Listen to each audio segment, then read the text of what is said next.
Tutambulishie jambo letu. Asante. Sisi Crown Media tumeamua kwamba ili kuwapa watu vitu ambavyo vinatokea moja kwa moja kwenye eneo husika. Unajua kwenye uandishi wa habari tunaagizwa kuwa na watu wanao, yani mtu aliyeshuhudia jambo likiwa linatokea na wakati ule ule unaliripoti, inatengeneza ile ubora wa hiyo habari. Newsworthiness of the story unaipata kwa sababu unakuwa una watu kwenye eneo husika, mtu aliyoko pale akakuelezea tukio lilivyotokea, ni tofauti na kupata habari ya kutoka kwa mtu anayesimulia kwa mtu mwingine. Kabisa. Kwa sisi tumeandaa AFCON special maalum kwa sababu pia tuna timu yetu ya taifa na ipo kwenye mashindano haya, na ili kupata habari za uhakika za ndani kabisa kutokana kwenye kambi ya timu yetu, maendeleo ya wachezaji, kama kutakuwa na injuries zozote, kama kutakuwa na jambo lolote, hamasa, kitu chochote kutoka kwenye timu, tumeamua kupeleka vijana pale moja kwa moja wafanye hiyo kazi, lakini pia waripoti AFCON yote kutoka kiwanja kimoja kwenda kiwanja kingine. Na mimi najua tuna watu ambao wamewahi kwenda kwenye AFCON tofauti. Mimi mmoja wapo nimewahi kuhudhuria mashindano ya AFCON, ingawa mimi sitokwenda, lakini wale wanaokwenda ni sehemu ya sisi na tunawaamini. Kwa hiyo tunapata habari za moja kwa moja kutoka eneo la tukio au maeneo ya tukio, kwa sababu viwanja ni vingi. Alafu vinakuja kwenye meza hii watu walioko hapa wakiendelea kuchakata na kudadavua kimoja kwa sababu hapa tuko, kwa mfano hapa tuko watu watatu, Hansi, mimi na Jeff, ambao pia pamoja na kwamba tuko hapa lakini pia tunafanya kazi za Super Sport. Ndio. Maana yake DStv. Na DStv wanaonyesha haya mashindano moja kwa moja. Kwa hiyo sisi ni watangazaji kule, tunatangaza mashindano haya. Alafu tunapata maelezo kutoka kwa ndugu zetu walioko eneo la tukio. Tukija hapa nafikiri uchambuzi wake utakuwa wa kiwango kikubwa kabisa. Na pia utakuwa una facts nyingi kulikoni mawazo ya mtu binafsi, kwa sababu tuna watu tayari wanaona matukio na sisi tunayaona kwa kutangaza. Kwa hiyo tunataka nchi au ukanda huu wa Afrika Mashariki kila mmoja atutegee sikio sisi, ili ajue nikisikiliza Crown napata kitu cha uhakika. Okay, safi, maelezo mazuri kabisa, na bila shaka ni wasaa wako sasa wa kumkaribisha. Kabla Jemedari, kabla hujamkaribisha mgeni, tunawakumbusha ambao wanatusikiliza, timu yote iko hapa ya sports wameshaingia ndani, kwa maana timu nzima yupo. Ashrafu, tuko live. Ashrafu, simama basi watu wakuone bwana. Asante sana. Ashrafu yuko hapa, chambuzi sogea. Rich Kiza pia yuko ndani, sogea kabisa hapa. Jessica Mwagama yuko hapa, karibu sana, kula koti yake madadi kabisa. Evans Sebodius karibu pia. George Magunga yupo pia. Timu imesheheni kabisa, imekamilika hapa. Kwa hiyo katibu, vijana wapo hapa kabisa. Producer show yuko wapi bwana? Nasib Mkomo yuko hapa. Sijamuona hata kuja hapa, lakini pia yeye atatuambia pia tutakuwa na wageni wengine. Kwa hiyo Jemedari, karibu sasa tuweze kumkaribisha. Tumepata ugeni mkubwa, katibu mtendaji wa Baraza la Michezo la Taifa BMT, dada yetu, ndugu yetu Neema Msita, mwana michezo hodari kabisa. Na nikisema mwana michezo hodari, mimi nimewahi kusafiri naye pia kwenda kwa wakati Tembo Warriors, timu ya taifa ya mpira wa walemavu, ikiwa nafanya mashindano ya AFCON pale Cairo, Misri.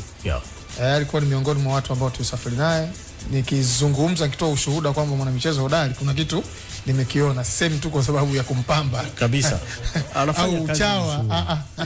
Mimi sio chawa na sijawahi na sitokuwa. Yani hata ile kamati ya machawa inategemea. Kwa hiyo uchawa mwisho miaka uchawa sisi tumemwachia Mwijaku.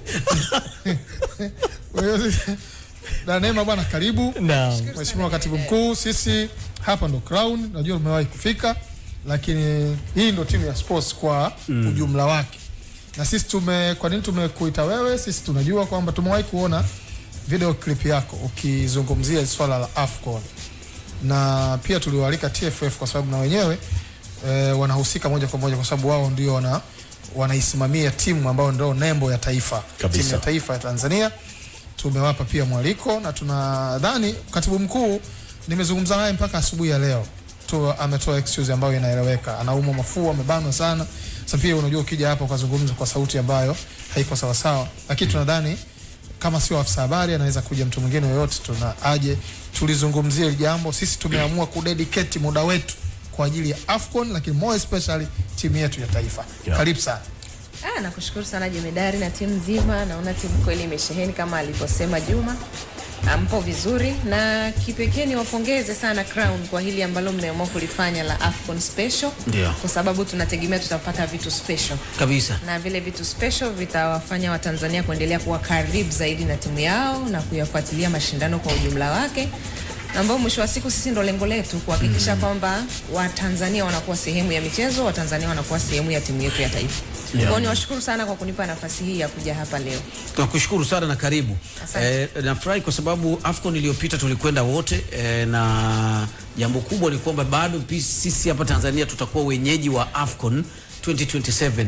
Inawezekana tunatumia AFCON hii pia kujifunza na kuona namna gani tutakuwa na AFCON bora kabisa. Kwa upande wenu kama serikali, BMT kwa ujumla, mnatumiaje nafasi hii ya AFCON special ambayo tumeiandaa sisi, kujifunza na ninyi, kuona yale ambayo yanaweza kawa ni sehemu ya kwenda kuongeza na kwenda kuwa na AFCON bora zaidi ya 2027?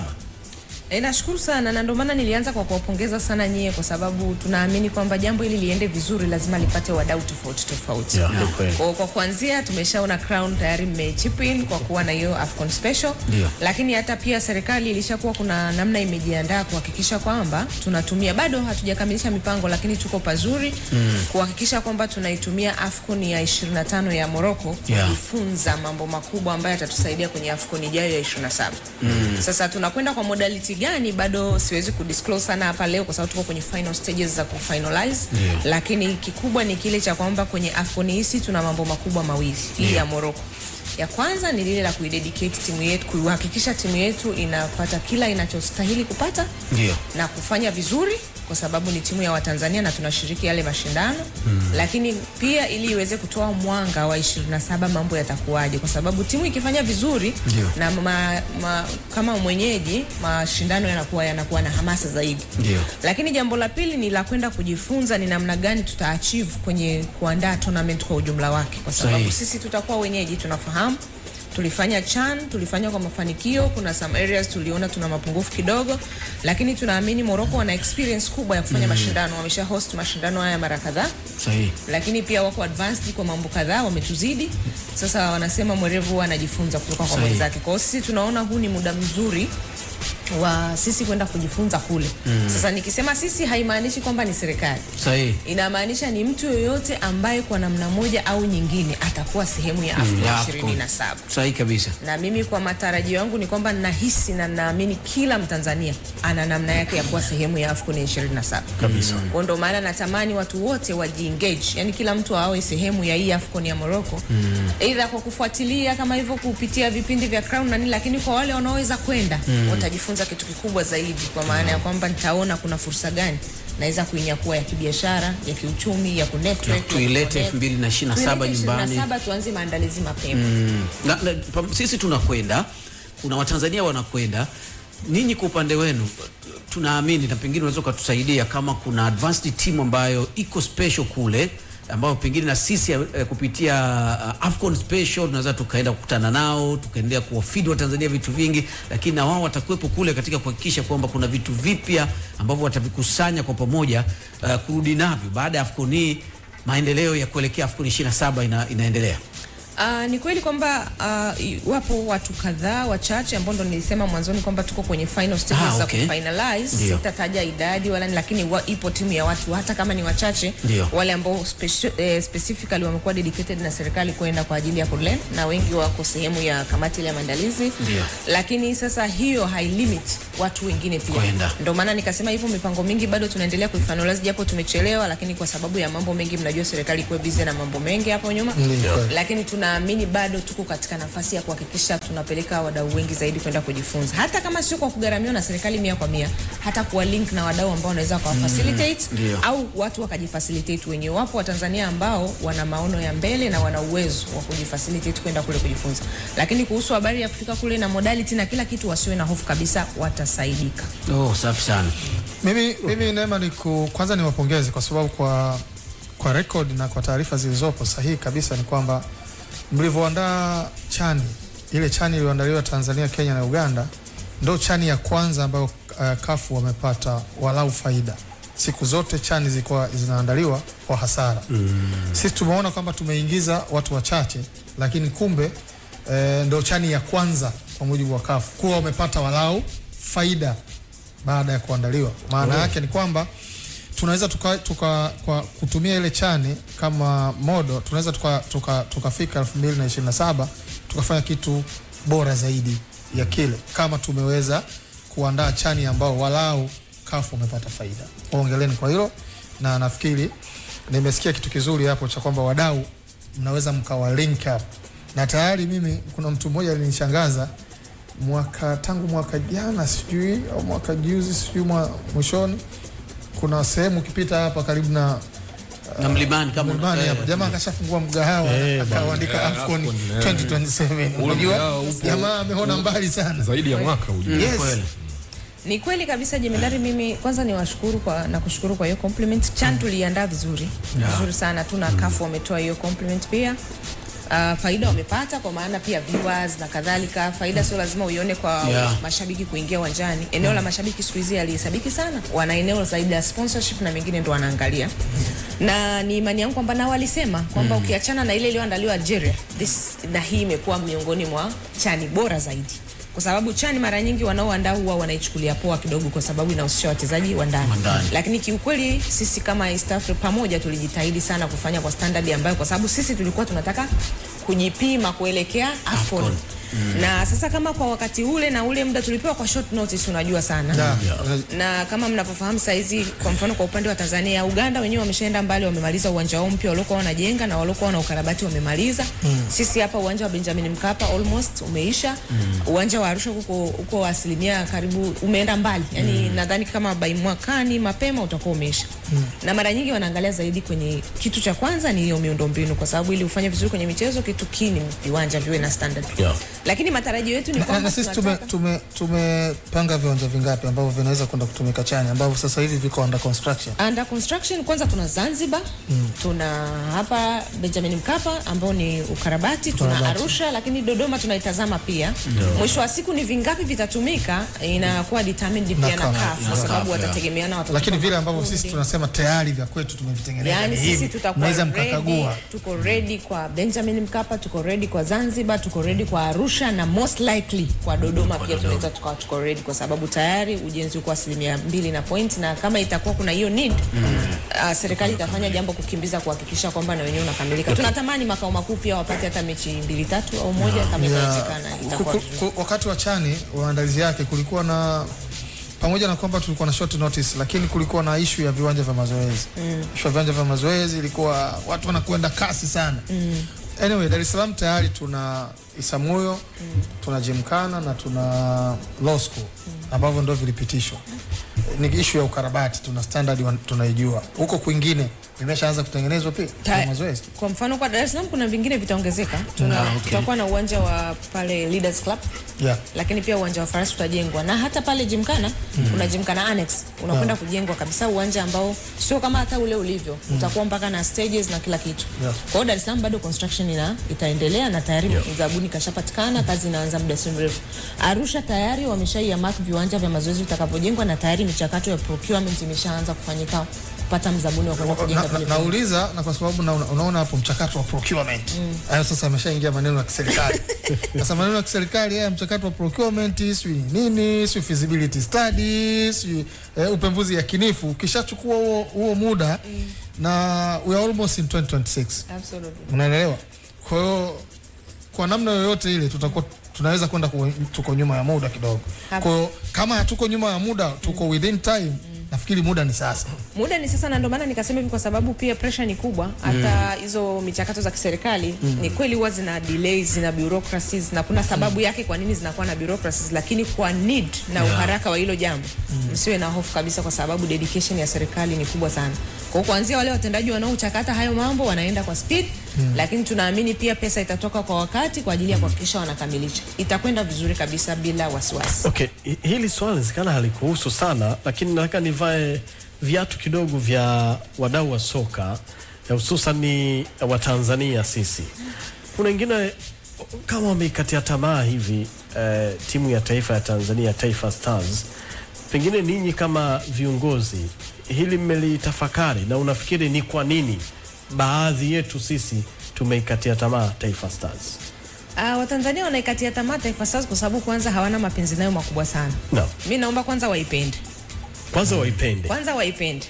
Alafu waifanye ya kwao. Wakishaipenda na kuifanya ya kwao, watawafanya na wale wachezaji pia wahisi kuthaminiwa, alafu watajituma na watafanya vizuri kabisa. Na sioni sababu ya wao kuikatia tamaa sana. Timu kipindi cha nyuma ilifanya vizuri sana. No. Imeyumba tu hapa katikati kidogo, na ndio maana utaona TFF ambao ndo wasimamizi wa eneo la technical, mara nyingi kila wanachokuja kuishauri serikali inafanya kuhakikisha kwamba timu inakuwa katika ubora unaohitajika na Watanzania wanapata furaha ambayo wana deserve kuipata kutoka kwenye timu yao. Kwa hiyo ni wasihi na kuwashauri wasikatie tamaa. Mmeona kikosi kilichotajwa ni kizuri. Tunaamini technical bench watafanya kazi yao vizuri kabisa, na serikali imededicate, imetoa funding, timu imeenda kambini sehemu ambako walitaka wenyewe, Cairo na soon wataenda Morocco kwa ajili ya kumalizia kambi zao za siku chache kwa ajili ya mashindano. So the government is doing each and everything. Kwa hiyo mkono wa serikali unataka kutuambia uko moja kwa moja ndani. Moja kwa moja. Hii habari nimeipenda hii. Moja kwa moja ndani kwa kweli, kwa sababu TFF walileta hiyo kwamba tunataka timu iende kambi huku, ndio matakwa ya technical bench. Okay. Alafu kambi itakuwa hapa, tutaenda hivi. Kila walichokitaka kwa asilimia karibu 70-80 kimefanikisha, na mengine bado tunaendelea kuyafanya. Kwa sababu pia unajua funding tunatoa kile unachoona priority unatoa. Kwa sasa hivi tunatoa hii. Kwa sasa we are okay kwamba timu iko kambi. Nataka kuchangia hapo kwenye swali. Umemuuliza swali zuri ambalo obviously inawezekana yeye likawa gumu kwake kwa sababu unazungumzia hisia za watu, lakini moja kati ya vitu ambavyo tunatakiwa kuvifanya sisi kama Watanzania ni kubadilisha utamaduni wetu wa ushabiki wa mpira, kwa sababu Watanzania wengi ushabiki wao umejikita kwenye Simba na Yanga na kwenye timu ya taifa ni kama hivi mtu anafanya kama hivi kwamba yani kwenye Simba na Yanga, yani kama kwenye Simba na Yanga ni dini ambayo yani imani yake umeishika, alafu kwenye timu ya taifa ni kama kabila, yani kwamba hili swala la kabila nikirudi kijijini tu, lakini timu ya taifa ni taifa letu. Tanzania ndo nchi yetu, hatuna mahali kwingine, yani hata ikiwa inafungwa miaka yote hakuna mahali ambako tunaweza kuipeleka, na kule ambako tumejifunza mchezo wa mpira wa miguu ndio kitu ambacho wanajivunia, yani watu wako proud na timu zao. Mtu anaweza akawa anashabikia timu kama Norwich City, anajua kabisa hii bwana haitochukua ubingwa mwaka wote, lakini I'm proud of this team. Kwa hiyo tayari tuna Simba na Yanga, lakini when it comes to timu ya taifa tubadilishe mindset zetu, tuiangalie kama bwana hii ni timu yetu, whether inafungwa haifungwi, whether tunampenda kocha tumpendi, tunabadilisha kuna wachezaji ni kuambiana kweli tu, yani ni swala la ukweli. Kama sisi kwenye media hapa iko hivi Jeff, ni kama una baba mlezi na mzazi. Baba yako aliyekuzaa tabaki kwa baba yako aliyekuzaa tu. Huyo ndo biological father wako. Hata kama una baba mlezi ambaye kwa sisi kwa mfano kwa imani za dini zetu mama ameolewa na baba mwingine, huyo ndo mlezi, anajiweza sasa. Huyo ndo unatamani angekuwa baba yako mzazi, lakini hawezi kuchukua nafasi ya baba yako mzazi. Atabaki tu kuwa mlezi. Kwa sababu tu na wewe utakuwa unampenda kwa sababu ya pesa alizokuwa nazo, lakini ile nafasi ya mzazi kama mzazi wako huwezi kuitoa, utatumia ubini wake. Kwa huyo ndio baba yako mzazi Paul Mkaya. Hakuna namna nyingine kwamba tunaweza tukasubstitute national team. National team ndio nembo, miongoni mwa nembo za Watanzania. Ndio maana hivi vilabu vikienda kwenye mashindano avimbi wimbo wa taifa. National team inaimba wimbo wa taifa wa Tanzania. Tunarudi kwako. Tunashukuru. Kabla ya kumwambia msikilizaji juu ya TTCL na Kamanda, kuna jambo zuri linamhusu humu. Katibu, kuna swala la mashabiki na hasa kuishabikia timu ya taifa kwenye michuano ya AFCON. Tunaona mataifa mengine wanavyoanikiza na utamaduni wao, sisi na bendera yetu. Pengine kuna request yoyote mlipokea na kwenye meza yenu kusapoti mashabiki kwenda, ama Watanzania walioko kule, kuna utaratibu wote umewekwa kwa ajili ya kuiongezea nguvu timu ya taifa? Kwa kweli kwa kipindi hichi cha sasa tulichoweza kufanya as of now tunavyozungumza, tuliweka energy nyingi sana kwenye timu. Lakini kwa kujua kwamba kuna watu wanahitaji kwenda, tukatengeneza utaratibu ule wa kutafuta mdau ambaye anaweza akawa coordinate na kuwapeleka kwa wale ambao watakuwa wanaweza kujimudu. Okay. Kwa tunajua mtu anaweza akajisafirisha mwenyewe kwa kukata tiketi, na lakini tukatafuta namna nzuri ambaye mtu mwingine ana fedha zake lakini anajisikia uvivu au anaona hivi naanzia wapi na malizia wapi. Kwa hiyo kuna mtu anaitwa Blueberry Company, anashirikiana na TFF pamoja na CCBMT, ata coordinate kila kitu, ameshatoa na hizo packages. Ukitaka mechi moja, ukitaka mechi tatu, ukitaka mechi zote, ukitaka AFCON nzima, na packages zake ni nzuri tu, sio ghali sana, kwa maana utapata chakula, utapata usafiri wa kwenda na kurudi, utapata uwanjani kulala, utapata tiketi za kuingilia na kila kitu. Kwa hiyo zipo packages kwenye page za TFF, mkiingia mtaona, hata kwenye page za BMT watu wataona, kwa wale ambao wanawiwa kwenda kuisupport timu yao.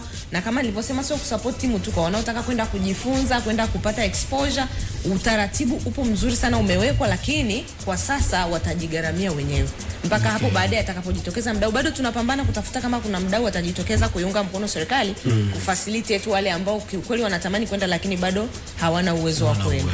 Okay, tunakushukuru sana Jemedari. Tukirudi utatutajia makampuni ambayo pia yamejitokeza kutusupport kwenye AFCON special sisi hapa. Utatuambia hao na sisi tuwapongeze na tuwashukuru kwa kuwa na sisi. Lakini Kamanda Jeff Leah, sasa hivi una uwezo wa kupata simu ya mezani. Unapewa simu ya mezani pale juu pale. Simu yako ya mezani unapiga. Na hiyo simu ya mezani unapewa na TTCL. Wakikupa TTCL simu ya mezani, wanakupa kitu kinaitwa T-Fiber Triple Hub. Sawa, ambayo humo ndani sasa kuna vitu vitatu. Utapewa simu ya mkononi, Hans, kama jana ulivyokuwa umeenda kutoa msaada pale. Unapiga kwenye ile taasisi, unapiga kwa simu ya mezani pale. Lakini unaunganishiwa pale unlimited bundle ambayo haikatiki mpaka mwezi umalizike kabisa. Unaweza ukaitumia kwenye simu yako ya mkononi pamoja na internet pale nyumbani. Hakuna haja kwamba ukirudi nyumbani ndo unajikuta wifi yako inafanya kazi. Ukitoka tena jambo limekata. Kuna swala la internet ni muhimu sana. Muhimu sana. Hitaji la muhimu. Kwa hiyo TTCL kwa shilingi 70,000 mzee. Umeona Kwa mfano juzi Jumamosi vitu vitatu unapata. Kwa 70,000. Imekaa vizuri. Nikupe kisa kimoja. Juzi Jumamosi kuna jamaa wangu amebet. Sasa ile mechi ya Arsenal inapokwenda ile akataka kucash out. Kumbe mtandao wake hauko vizuri bwana. Kwa hiyo kitendo cha mtandao wake kutokuwa vizuri, akakoswa pesa, kikamuokoa cash out. Si Arsenal alishinda dakika mwisho, akapata pesa. Lakini internet muhimu. Kwa mfano ukiwa kwenye live betting, mimi huwa ni fundi sana wa live bet. Sasa naelewa kama mtandao uko sawa. Naam. Ukitaka kujua ubora wa internet au umuhimu wake, rudi tu nyuma, kipindi kile hatuna internet.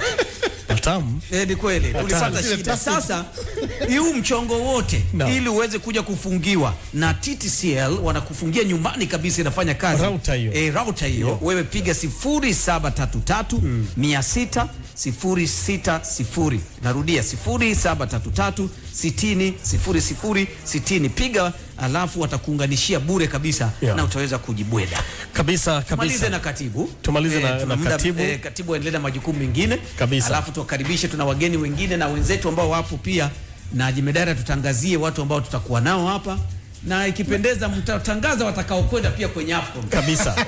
Basa tumalizane na katibu. Mimi maswali yangu huwa katibu, swali langu ni unaweza ukatangazwa leo jamaa zako kijijini wakafanya mambo, usiende bure sana. Katibu natamani timu yetu katika AFCON ambayo tunashiriki ifike hatua gani? Matamanio yako? Mtu yote atataka achukue ubingwa. Na unaona ubingwa? Unaona ubingwa? Na uona ubingwa. Kweli mimi naweza nikaenda mali kusindikiza. Wanasema ota mwezi ili upate nyota. Kabisa. Mimi kwa kweli ukiniuliza, mimi natamani kupata kombe lile kabisa lenye la AFCON. Na tuna timu ya kutupa ubingwa. Ipo timu. Bila shaka. Bila shaka.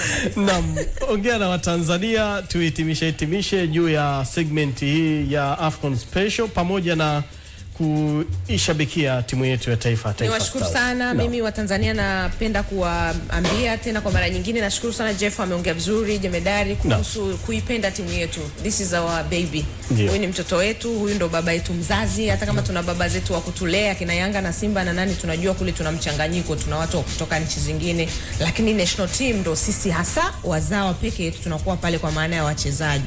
Kwa hiyo tuipende timu yetu, tutakavyozidi kuipenda tuta attract more sponsors, alafu tukipata sponsors wengi tutapata pesa. Tukipata pesa nyingi tutamotivate wachezaji, tutakuwa na uwezo wa kuweka kambi maeneo mazuri kwa muda mrefu, timu ikaendelea kufanya vizuri zaidi. Lakini kwa sasa hivi mzigo karibu wote unabebwa na serikali kwa kushirikiana na TFF. Ndio utaona hata budget ikija labda unataka shilingi 100 unaweza kupewa shilingi 5 kwa sababu ya kile kilichopo kwa sasa. Lakini tukiunganisha nguvu na wadau, lakini sponsors hawaweki pale kwa sababu hawaoni kama kuna fan base. Kwa hiyo tuipende kwanza timu yetu. Tukishaipenda timu yetu, tupate wadhamini, tupate pesa, tuipe mazingira mazuri, timu itafanya vizuri. Motivation is everything saizi kwenye timu. Lakini pia nitoe wito kwa vyombo vingine vya habari, kwa mfano kama Nye Crown, niwapongeze sana kwa hicho mlichoamua kukifanya. Tufanye kwa wote kwa pamoja, kwa sababu nyie vyombo vya habari mkiongea, watu wanawasikiliza. Na wanapowasikiliza, message mnayoipeleka ndio message inayopokelewa na inaendelea kuwakaa watu vichwani na kuendelea kutoa support kubwa. Lakini niwaambie pia wadau wote sasa kwamba kama nilivyotangulia kusema, tuna jambo zito 2027 na serikali imeshajidedicate kwa mambo mengi sana. Lengo la serikali sio yenyewe tu kupata ile sifa ya kwamba imehost, inataka kuona wananchi wake wananufaika na ile uwenyeji. Sasa unanufaika vipi? Ni wewe kujipambanua. Utataka kuuza jezi wakati huo, utataka kuuza hoteli, utataka kuweka Airbnb, utataka kufanya biashara ya utalii, utataka kuja kujenga viwanda baadaye, utataka kutafuta wadau wa kunetwork nao. Ni wewe mwenyewe ujipembue. Sasa sio rahisi mtu kuja kumwambia mmoja jemedari, wewe hakikisha pale unapika chakula uzia wadau, hapana. Sasa ili tupate hayo, twendeni Morocco tukajifunze. Hata kama sio kwa kwenda live, basi hata tufuatilie. Tuanze kuwaza nje ya box kwamba ni kwa namna gani lile ambalo serikali imeamua kulibeba la kuwa mwenyeji wa AFCON na inaweka pesa nyingi pale, basi tunufaike wa Tanzania kutokana na yale mashindano. Na tutanufaika vipi? Ni kwa kujifunza kutoka kwa wenzetu. Tunakushukuru sana katibu. Sisi katibu, kwanza tukushukuru kwa kuacha ratiba zako zingine na kutupitia hapa kuzungumza na sisi. Tukupongeze kwa sababu tunajua una majukumu mengi, lakini pia tukuhakikishie kwamba sisi tumelichukua ile jukumu, na kwenye mashindano haya kwanza nao unajua kuna a lot of negativities kwenye mambo mengi, watu wanazungumza negative tu, hakuna positivities. Sisi tumeamua kwamba tutazungumza mazuri pia kwa ukubwa wake ambayo timu yetu itakuwa nayo, maandalizi yetu yatakuwepo. Kwa hiyo nimesikia hata juzi hapa msemaji wa Club Young Africa akizungumzia kuhusu watu kuzungumza mabaya tu na yanayotuhusu, wakati mwingine tunajaribu wenyewe. Kwa hiyo sisi tutalichukua hilo kwa ukubwa wake. Tunakushukuru pia na tukuambie tu sisi tunapeleka hiyo timu yetu huko na tumedhaminiwa na Azam Pesa, wageni wetu hao wengine wanakuja hapa, lakini pia tuna wadhamini wengine ambao ni Safari Laga. Basi kabla sijatoka, naomba niwashukuru Azam Pesa na Safari Laga. Asante sana. Kwa serikali. Tunashukuru sana. Na waita na wengine wengi waje. Mje Crown, mje na kwingineko tafadhali. Asante sana Crown, niwapongeze. Crown Media. Hapa ni nyumbani.